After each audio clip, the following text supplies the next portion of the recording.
So I I basically had a little bit of a mixed feeling in regards to the answer to this question.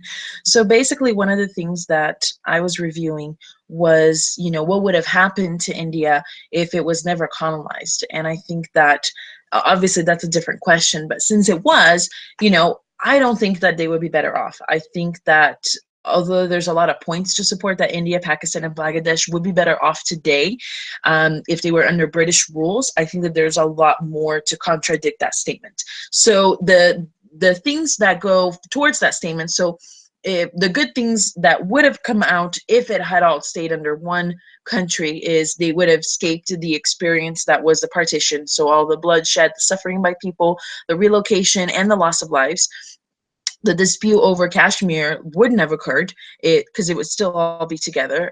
India would have stayed under the same industrialization, and areas like Pakistan and Bangladesh would have profited from that, including the people that live there.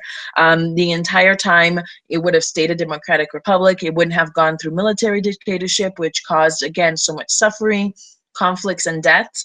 On top of that, all of the funds that have been spent on the military because of the hostility on all countries would have gone to development overall in other areas like education, health, and things that the country could have profited from.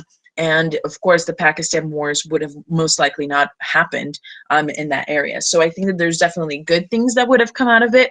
But overall, I read a lot of different information that contradicted that. And one of the things that they were saying is that um, there are several areas that, had British rule, and they had significantly lower levels of access to schools, health centers, and roads.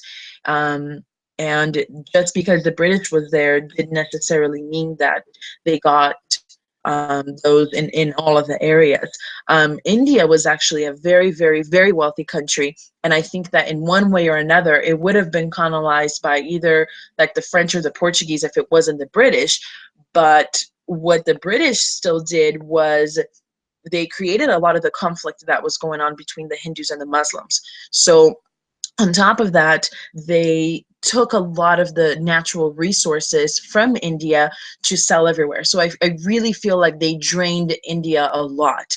A lot of the reading that I was doing was like very um, evidence showing of how much they took out of India because of the rule. In one of the other readings that I was doing, it was also explaining how um, under the military, like for the Muslims and everything else, they were talking about how emphasis how and how Muslims that ended up staying behind and their descendants in India ended up actually having a brighter future than the ones in Pakistan, because the society in Pakistan changed so much only like a year after their leader died, and then the military took over, and it's just been like so horrible ever since that the Muslims that ended up staying in India ended up even better off than the ones that went into Pakistan because of all of the division.